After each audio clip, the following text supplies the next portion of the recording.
Thank you for tuning in to the Afternoon Pint Podcast. Our show will start right after these messages from our sponsors. Hey, Matt. We're thinking of selling our home and finding a bigger place. Oh, really? I thought you guys loved where you lived. Oh, we do. Our family is just growing.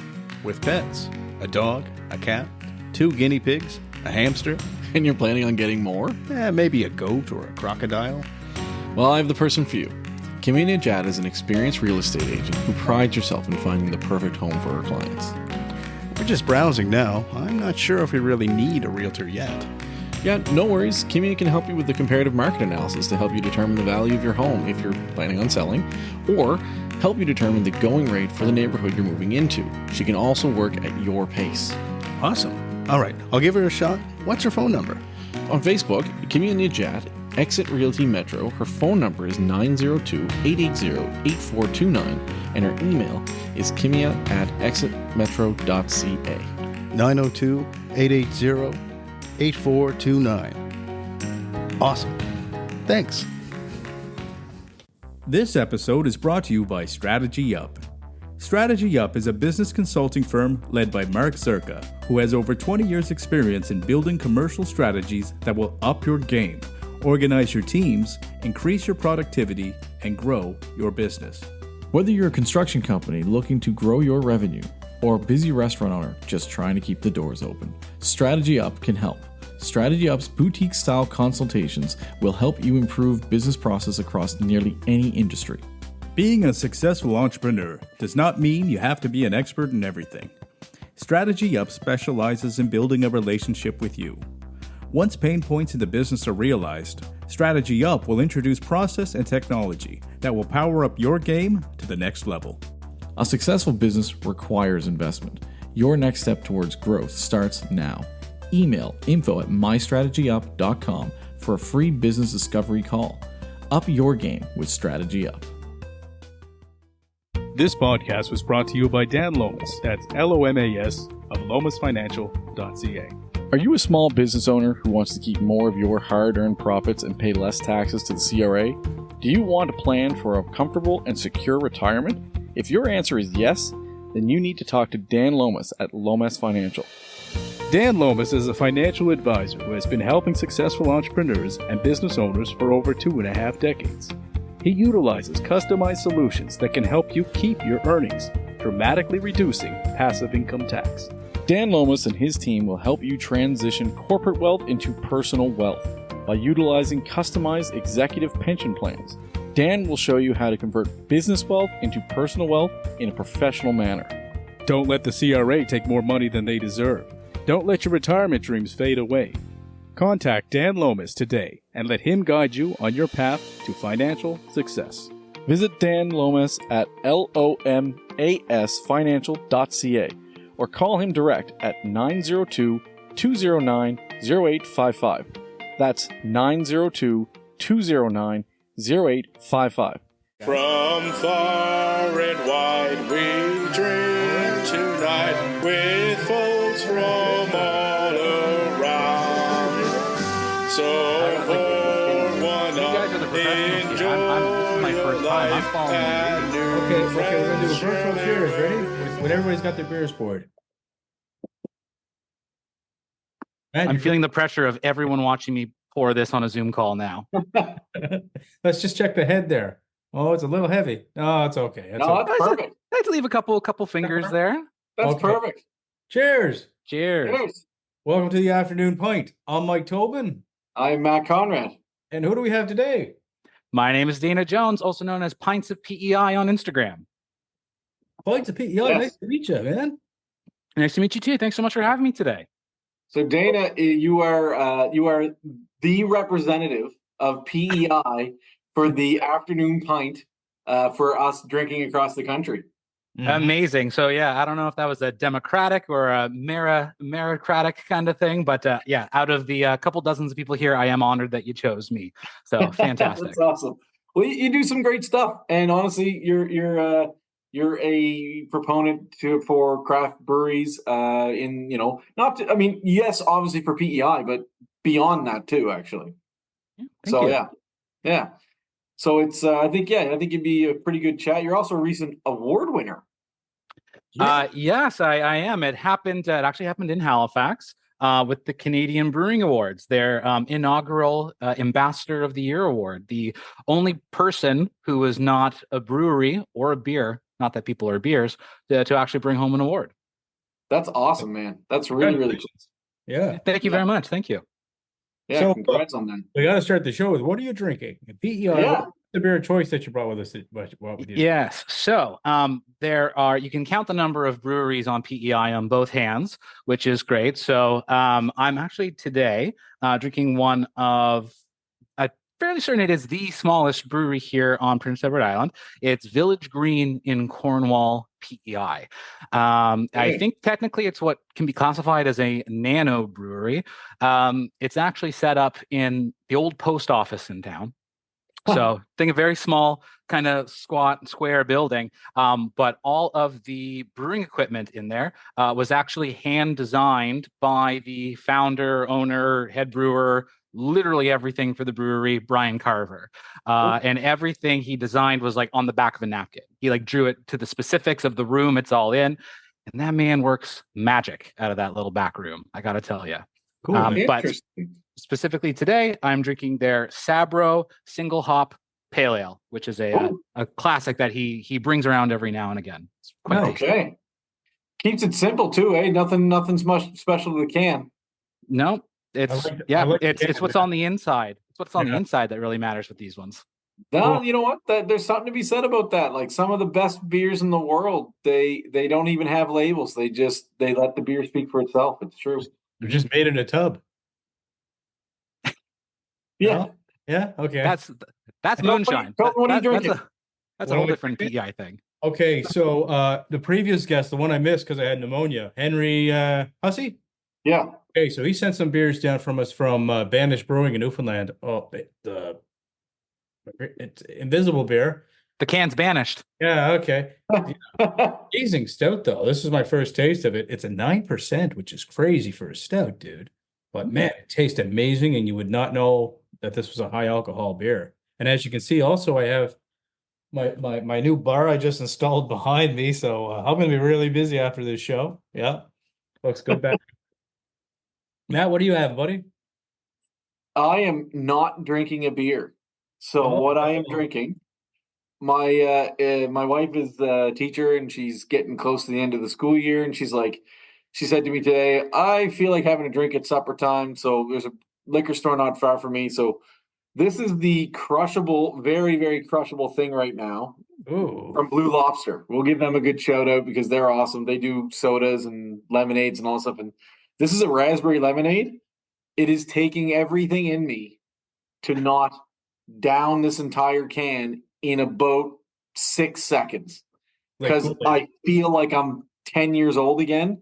And it's a 6% beer or 6% lemonade or whatever, vodka beverage. And you would never know it. It honestly just tastes like Kool-Aid. Shout out to Blue Lobster.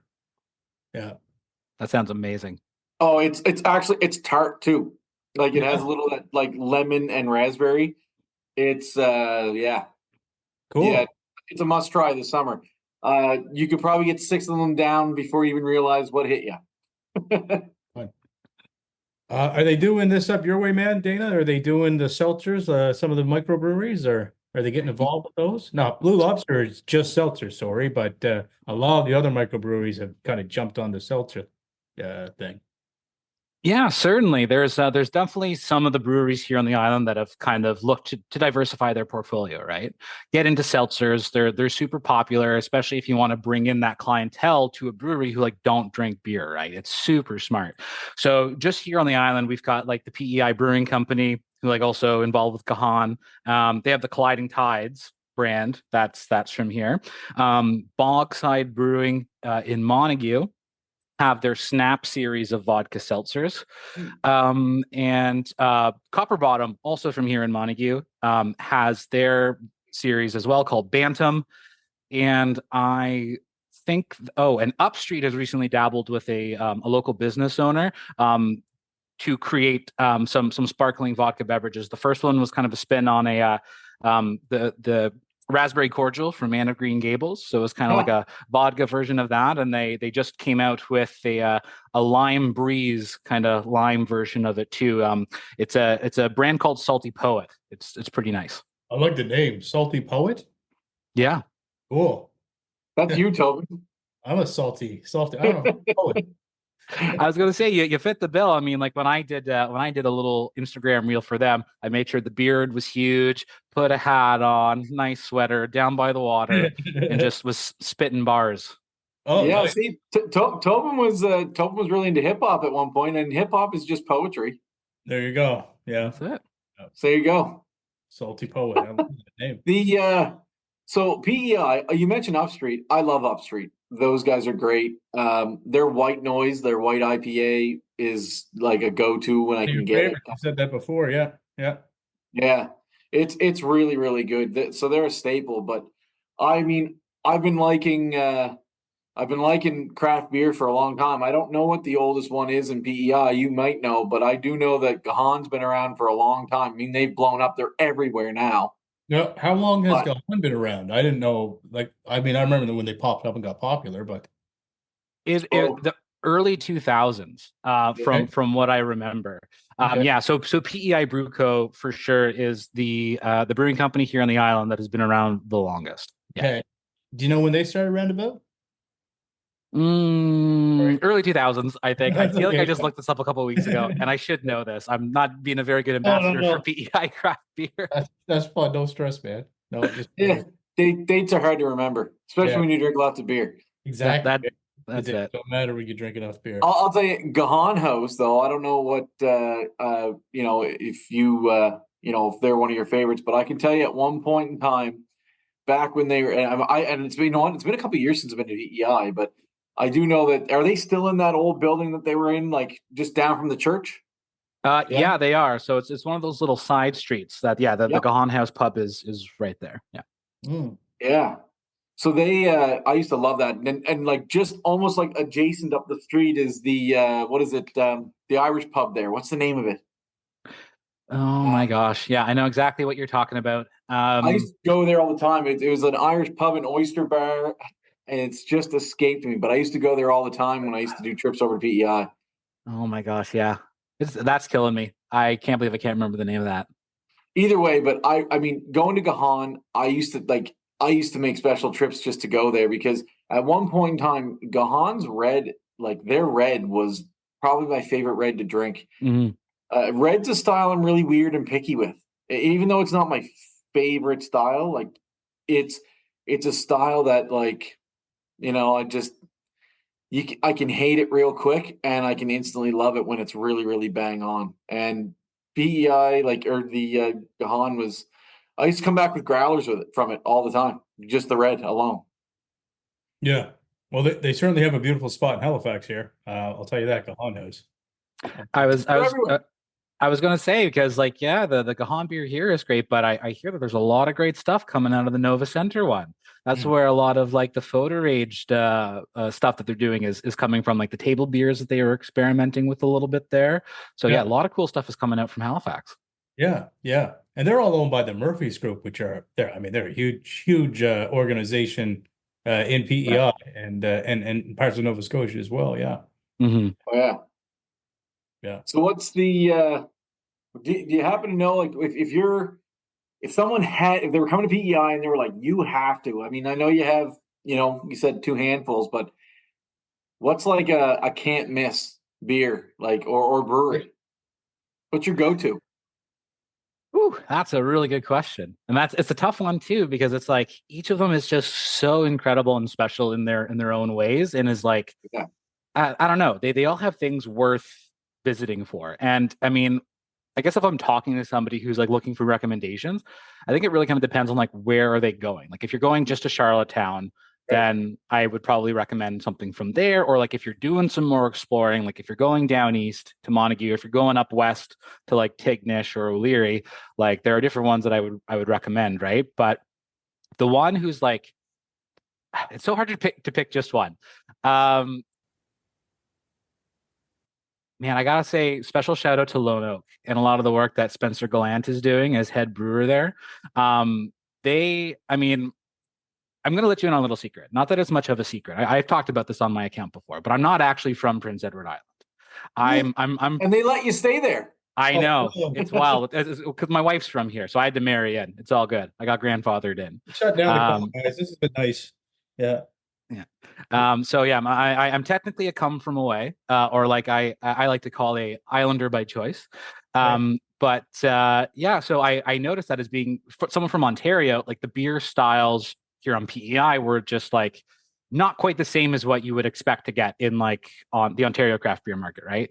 But I have to say that Lone Oak's been doing a lot of really cool stuff that is like, I think maybe not necessarily catching up to trends, but is like going in different directions and experimenting with really cool things. Whether it's like bringing in experimental yeasts from Escarpment Labs and testing those out in like super piney West Coast IPAs, or like barrel aged beers, stouts with coffee. Like they're doing all kinds of really cool experimental and fun stuff. Cool. That sounds right up my alley. That's definitely something that I would like to go. I like small batches and weird things, and yeah, just we have a lot of breweries obviously in Nova Scotia, but there's some there was definitely I miss, we used to have a Gahan moved in there, but it used to be called before Gahan moved, and then they moved up to where they are in the Nova Center, but it was Heart and Thistle. And shout out to Greg Nash, who works at or like owns and works as a brewmaster at Unfiltered Brewing, because he was a brewmaster there, and he used to come up with some weird stuff like bourbon-infused vanilla mint stouts, and you'd had the choice to go with you get either CO2 or you could get nitrogen, whatever, and you could choose between the two. Cool. And yeah, well crafted beers, and you could have that kind of choice to tell the difference between CO2 and nitrogen. It honestly, it helped with the beer experience to know what a beer tasted like with using a different form of gas. So I love that stuff. So that's definitely one. If I make it over to PEI, I'll definitely have to hit that up for sure. Two Crows here, I think, are pretty cool with the experimental beers. They do some experimental stuff too. Yeah. And Lone Oak has done some stuff with Two Crows. Like they've collabed on a couple things together. Most notably, I believe, was the Bière Demi French Pilsner that I think they also did with Tatamagouche, which was really nice. But yeah, Lone Oak, they got 4 different locations on the island. So whether you're coming over from the bridge or if you're coming over from the ferry, there you can easily get to a Lone Oak location. Matt, can you get there in Nova Scotia? Do you know? I don't think so, but yeah, they're actually. Oh, sorry to interrupt. I was supposed to say they just announced that there's some beers available at Bishop's Cellar.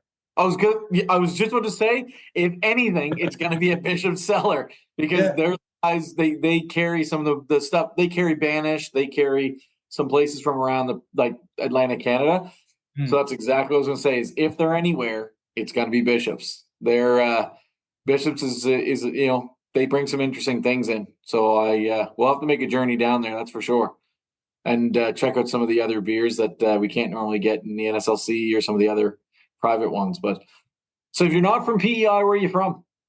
I'm originally from a small town in Ontario called Blind River. It's halfway between Sault Ste. Marie and Sudbury. We call it Northern Ontario, but really it's the middle, because basically anything north of Barrie is Northern Ontario. But we're really most famous for being in the opening lyrics of Neil Young's "Long May You Run." Our town is mentioned in those first couple lyrics. He at the time back then in the 60s, he was touring across Canada in this old hearse, and the hearse had broken down, of all places, in Blind River, Ontario, and so got a shout out in his famous song there. So what brought you out east? Like anything else that brings us anywhere or compels us to move, a fantastic local craft beer scene. No, I'm just kidding. It was love. It was love. My wife's from here. That's awesome. So did you meet her in Ontario? No, we actually met in New Brunswick, of all places. Oh, you met in the middle kind of thing, right? Yeah, pretty much. So yeah, she was living in New Brunswick at the time, and we met there. And then I was on this East Coast road trip that just kind of corresponded or ended up with us spending, more time together in PEI, and we did long distance for a little bit. She moved to Ontario for a while, and then I moved out here to put down roots. That's awesome. Yeah. So how long have you been together now, if you don't mind me asking? About 5 years. We started dating just a couple months before the pandemic started. Okay. Oh, no way. Yeah, you had the true test of love, getting through the pandemic together. That's great. Yeah, Yeah. pretty much. Holy smokes, yeah. Any kids, or are you planning any, or what's up with that? Yeah, this is coming out in August, right? Yeah. Yeah, we've actually got one on the way. Oh, awesome. Congratulations. Yeah, thank you so much. Yeah, due in October, our first child. So Awesome. she's off the craft beer right now then, I guess. Yeah, so we've been spending a lot of time drinking non-alcoholic beers, which has been a really fun journey, and it's been kind of something I've been trying to promote a little bit more myself on my account. We have to do, yeah. Yeah, and like especially during the week, like I try to stick to non-alcoholic beers, but it's not every day. You get to chat with the Afternoon Pint podcast, so I'm dipping into one of the higher ABV beers in the fridge. But yeah, like a couple months ago, I had someone who followed me on Instagram shot me a message and was like, "You do a lot of really great stuff, but like as someone who has been sober themselves for like a number of years, was just curious about perspective or like showing off more non-alcoholic beers." And I thought that's a fantastic idea. Like, I mean, everyone could use a little bit more balance in their life, right? For all kinds of. I mean, even if you're not a calories, because the beer thing, when I got sick there a month ago, I was sick with pneumonia for, I don't know, Matt, like half a month or almost a month. So anyways, I lost a bunch of weight, and I think most of it was beer, dude. Yeah. When I was getting healthier, I was afraid I didn't have any beer for the first like 2 weeks. I was kind of getting back to work and stuff. I just wanted to get focused, and the weight stayed down. It stayed completely off me. And as soon as I started saying, okay, I'm back, full mic, let's have the pints I have for the show, the weight just started coming right back, and so quickly. So there is something to say about pints and weight. Yeah, totally. Lots of calories in beer. So whether it's just for like that aspect of your health, or just to kind of lower the amount of alcohol that you consume at any time, right? It was just something that I never really had thought about, and figured, why not? There now, non-alcoholic beers have come to a place where they could be on par, if not sometimes better than actual craft beers, right? Just here on the island, we've got the Libra brand.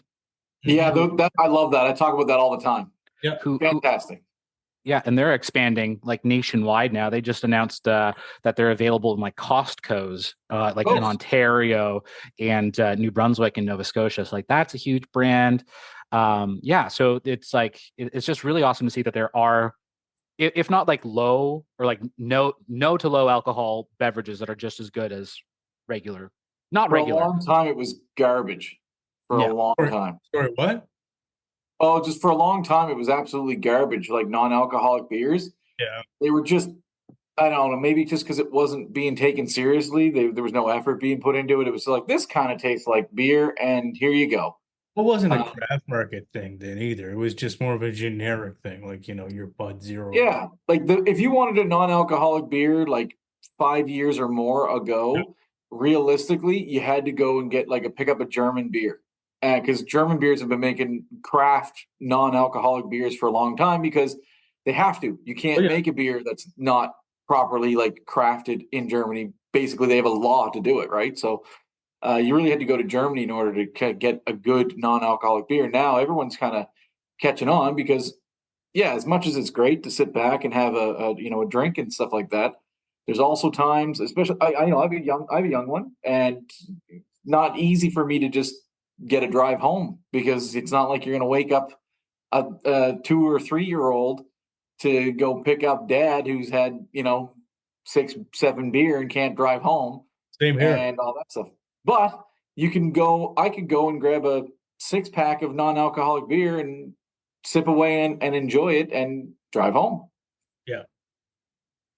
So it's good. And also I agree with you. Like my wife and I, like we have a near 3-year-old, it'll be 3 in August. So when my wife was pregnant, that's when we started to discover non-alcoholic drinks more. And that's honestly because I never looked at it before.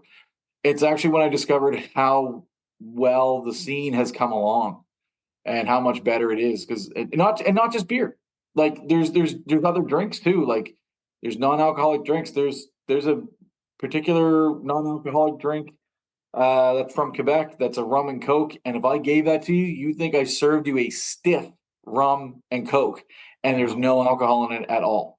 Bring one of those Wow. more, would you? Sure. You just have that illusion. That'd be great. Yeah. So And oh, I was about to say too, like, and it's not just craft stuff. Like even now, macro brands are like getting good. Non like, have you guys had the Corona Sunbrew? Yeah, man. I totally Like, love it. I love it. If you just gave me, like, if you somehow took the labels off of those glass bottles and you Yeah. put a lime in each of those and you handed it to me, I don't think I could tell you which one was the real Corona and which one's the Sunbrew. On a hot summer 100%. day, Yeah. hits just the same. you're not selling it for me. I don't like regular No, Corona. he's not gonna like it, but he also doesn't like hot tubs or fun or the sun. Yeah. For those who know, they know. Yeah, but no, I like it. You know what? Really, my dad got into it. He was so excited when they had the 2-4s at Costco, and he started feeding them to me when they'd go over to the house because I'd have a beer and like the driving home thing, right? But also, I mean, Matt, I don't know if we touched on this in another episode. Sorry if we did, but like the other thing about the non-alcohol beers now is like generationally, dare to say that I think the younger generation are choosing pot over beer, right? So they don't want to have alcohol as much as, pardon, I say our generation might have desired, right? So I think that's changing a little bit, right?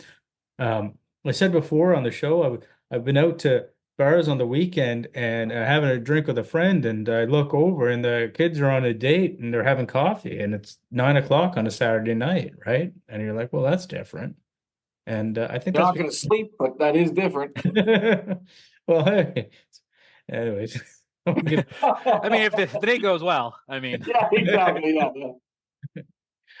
So Dana, what's your craft beer story? Everyone kind of has one because for the most part, people weren't raised on it because it wasn't really popular as much 20, 30 years ago. So what made you discover it, and how'd you fall in love with it? yeah. So my drinking journey, like in high school, I was not one of those party kids. Like I didn't go out or drink much at all. If I ever did, it was like Coors Light. Like that's what started with. And then went to university, lots of Coors Light, Canadian, moved up to Moosehead, slowly worked your way up the rung of domestic beers. And it wasn't really until like a local pub just kind of had like a craft beer on tap. And I was like, oh, this kind of sounds interesting. So I tried it. And, I would every now and again maybe have one. And then once I finished university and like I started getting into it a little bit more, and like anyone in Ontario, the LCBO would be like the place to go for craft beer, weirdly enough, because we have a beer store, but the place for craft beer would be the LCBO, the liquor store. Right. So I would walk in and just kind of starting, it would just be like, what's got the coolest label? I'm going to grab this one. This one looks kind of fun. What's this? Now, a lot of trial and error with that approach. You find a lot of good things. You find, a couple bad things too. But it wasn't until the pandemic hit. I was living in Ottawa at the time, and a lot of breweries started offering free local delivery.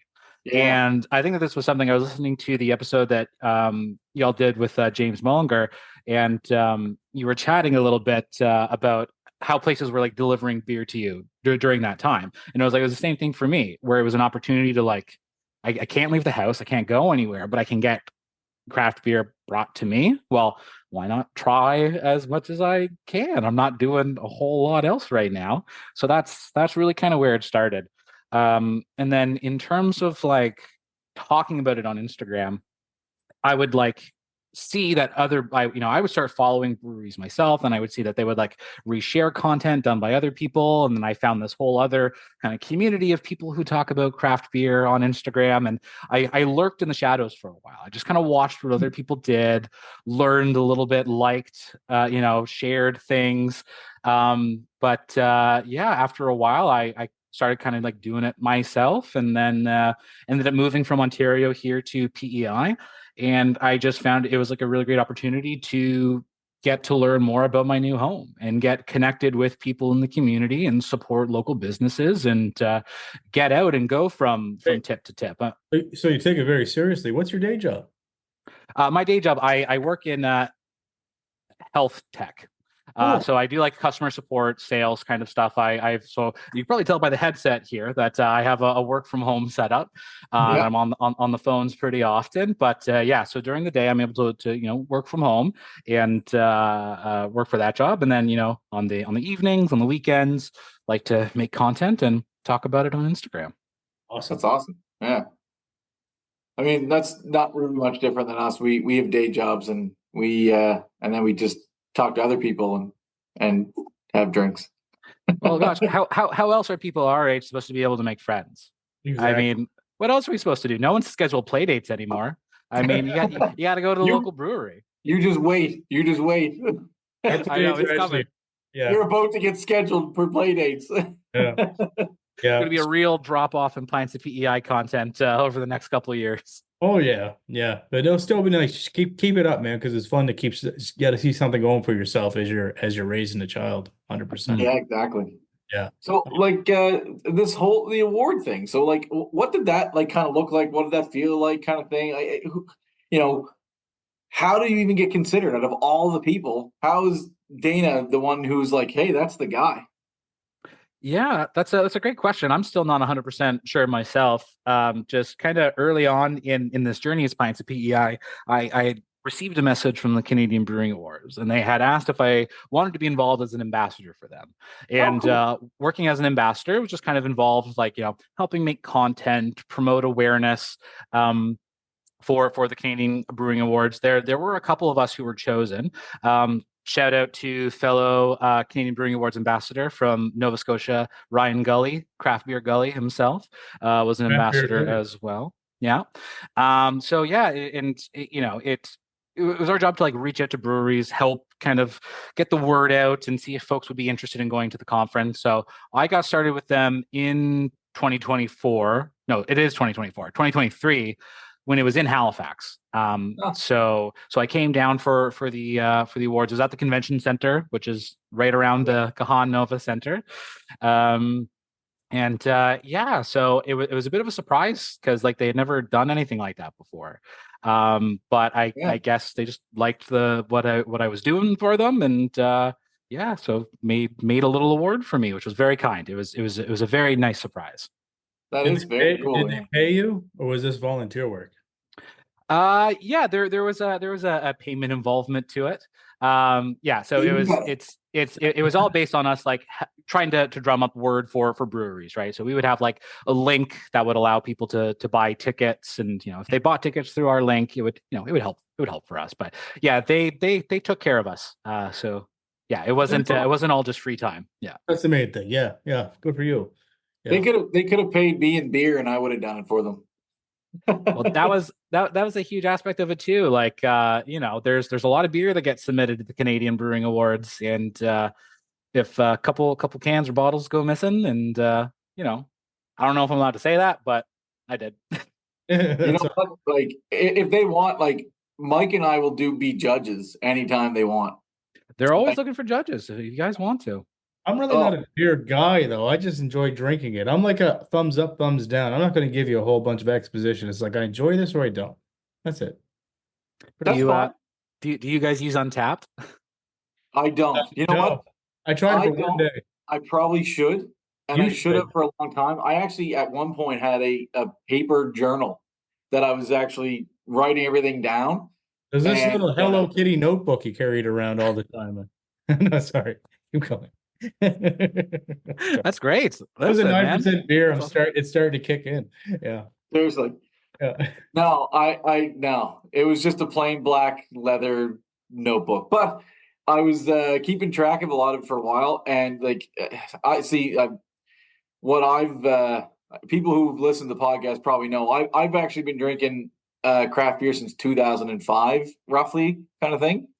And so I wish I would have kept track of everything, because I'd probably be in the thousands, and it would be really, really thick. But at one point, I had this idea that I wanted to keep track and maybe even almost like write a book about it or something. But then what happened was like I forgot my notebook and I hit up a couple breweries on a trip, and then I was just kind of like I got it in my head that I'm like, I missed all this, like it's all spoiled now, and I just kind of gave up on it. So, maybe someday I'll kick back into it, but at this point it's like I don't know, I've had so many beers that it's just like I guess it's just in here and that's where it'll stay.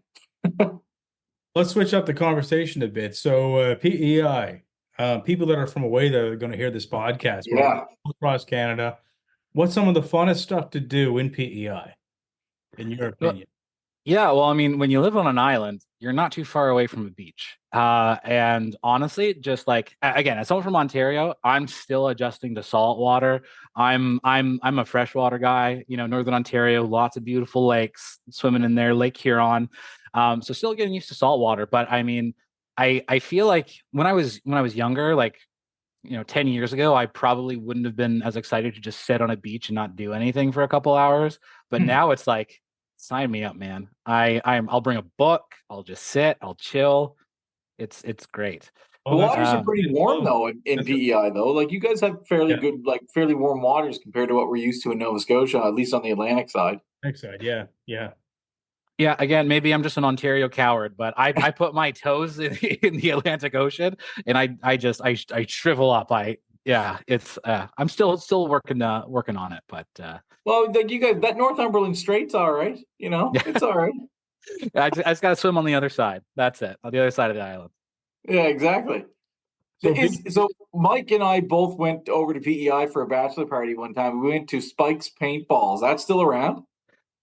Maybe. I'm not much of a paintballer myself, but it sounds kind of familiar. I think it is. We're not either, but we just went over there and we went for a bachelor party and we had a blast in Charlottetown. It's just outside of Charlottetown. One of the best paintball round ranges or whatever you want to call them that I've ever been to. It's pretty wild. What was the name of that bar we went to down there, Matt? With was like a lot of decks, like wooden. Peaks Key. Pete's Key, is that still there? Peaks Key. Yeah, Peaks Key is a pretty cool spot. I've never been up into because there's the bar or restaurant called Peaks Key. I think that's where a lot of the younger folks like to hang out on the weekends. But there's for folks who have never been there. So Peaks Key is like downtown Charlottetown, right by the water, and it's a restaurant and bar and / nightclub itself that's on the second level of a building that has like a deck up there. But then when you come down and you're on like the ground level, there's a lot of other kind of little shops that you can go into. There's a Cow's ice cream there, but there's also a floating dock that you can walk onto that has more food options available. There's like the Nimrod's Pizza Hut with an actual like wood-fired pizza oven on there. I don't know how you can fit something like that on a dock and still have it float and not sink. I don't know what's going on there. There's like lobster rolls. There's actually a tiki bar there who this summer, it's called JC's Tiki Bar. This summer they actually put a lot of sand on like their section of the floating dock, so you almost kind of feel like you're on the beach. And they got these swings that are kind of cool to sit on. Oh, and you know what? I just remembered. Old Dublin Pub. That's the pub. That's it. Old Dublin Pub. That's the Irish pub there. Fantastic time I've ever been there. It's always been the blast. Did I have oysters there with you, or was that somebody else? No, we had oysters there. We had oysters there. That was the first time I ever tried oysters, was in PEI. Oh, there you go. Great place to try them. I became a big fan. Yeah, they're fun. Yeah, but it was the first time I was ever brave enough to try them because they're scary the first time. Same thing for me. It was my first place trying oysters too here on the island. It was when I met the rest of my wife's family. It was kind of like a introduction to the island. You got to eat these oysters. One of us. Oh, really? They just wanted to watch us squirm for a minute. They're pretty good though. They're pretty good. I love oysters. They're one of my favorite things to eat with honestly though, oyster with if you're talking beer, have it with a stout. If you're not talking beer, an oyster and a Bloody Caesar. Love that combination. Right. Yeah. So and then obviously Anna Green Gables and all that stuff is like the big touristy stuff. Um, what you'll have to do actually is go over to Surrey and take the ferry up to the Magdalen Islands. I did that in 2013, and that was amazing. It's on our list. My old roommate from Ottawa, he's married now to a girl who's from Quebec, and she's like up from near Chicoutimi, but they somehow knew someone who lived on the Magdalen Islands, and they like went over there and stayed at the house over there, and it just like all the pictures, it just looks so incredible. It just looks like such a really cool spot to visit. But I hear there's one craft brewery on the Magdalen Islands, but it's so busy you can never get in it. It's so good. They have a couple beers that are absolute bangers. Oh yeah. Yeah, it's there's one of the best brown beers I've ever had is from this place. See if we can find what it's called on Google. Do you know what it's called? Oh yeah, it's something Le Temps, or something like that. I can't remember exactly, but I know exactly where it is. It's on the west side of the island, and yeah, it's pretty good. I'm actually going to be heading to Quebec here pretty soon. I could probably grab some because I'm pretty sure you can pick them up in Quebec City. Oh, so wow. I'll grab you a beer or two there, Tobin, and you can try it. Sounds good to me. Thanks, man. That's what friends are for. That's right. Exactly. Yeah. So honestly, like we can probably start to even like wrap this up a little bit, but you're now officially the afternoon pint ambassador from PEI. You are. You have been anointed, my friend. So thank you so much. Yeah. Yeah. So is there anything like, if people are going to tune into this last 3 minutes of us chatting, like, what are you going to sell PEI on? Like, what are the must-haves, the must-eats, the must-drinks, like anything like that? Just give it to us. Totally. Well, I mean, obviously, the local craft beer scene here is quite great. I will say that there's something about Islanders that is deeply ingrained in them, this thing about protecting and supporting local. And it's like you can feel it in just about everywhere you go, whether it is the food or the drinks, like the pride of being able to, with PEI potatoes, PEI seafood, PEI beef, PEI grown hops, malts, right?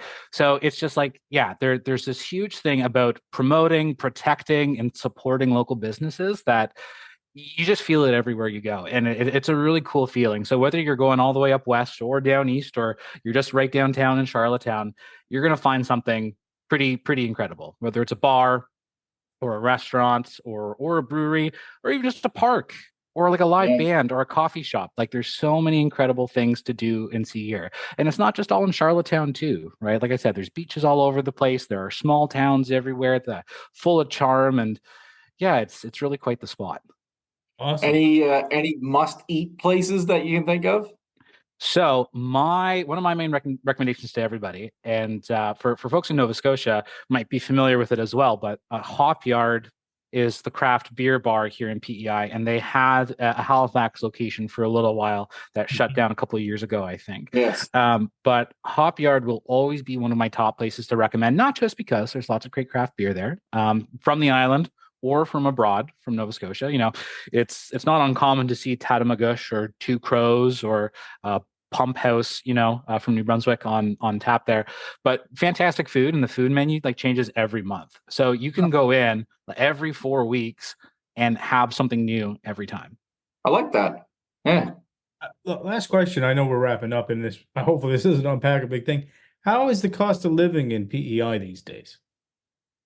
Yeah, that's a great question. So I mean, like compared to Ontario, I mean, the housing market definitely isn't as like high or as crazy as other places. Like we just bought a house ourselves here in the Montague area a couple months ago, and like comparing what we got for like what the prices might be in Ontario for something similar, like definitely not the same. But I mean, the taxes are a little bit higher out here in PEI, right? Yeah, I mean, I don't know. I think everyone's kind of feeling it, right? Yeah. Whether it's at the grocery store or at the pump. Not that I'm going to unpack too many things, but Yeah, I think lots of folks across Canada are feeling the pinch on their dollars. Yeah, but I think for the most part, at least from my perspective, it hasn't been too bad living here on PEI. Well, that's awesome. Yeah, cool, man. Well, I'm really happy to hear about you having a new baby soon. So, congratulations on that. We're hoping to A little pint. a little point. A little pint of PEI, Yeah, half there you pint. go, man. Congratulations. Thank you so much for agreeing to chat with us. We really do appreciate it. And one last cheers to you, Dana. All right. Yeah. Cheers to you guys. Thanks for having me on here today. And listen, next time we share a drink, hope maybe it's here on this side of the bridge. We'll go to the old Dublin. We'll get some oysters. Go do some Come up paintball. that Have way, ourselves a time. you'll be one of the first people that know. 100%. We'll let you know. Definitely. I hope so. Cheers, gentlemen. Thank you. We Thanks a lot. really love our beer. Barley, hops, and yeast makes our days full of cheer. From far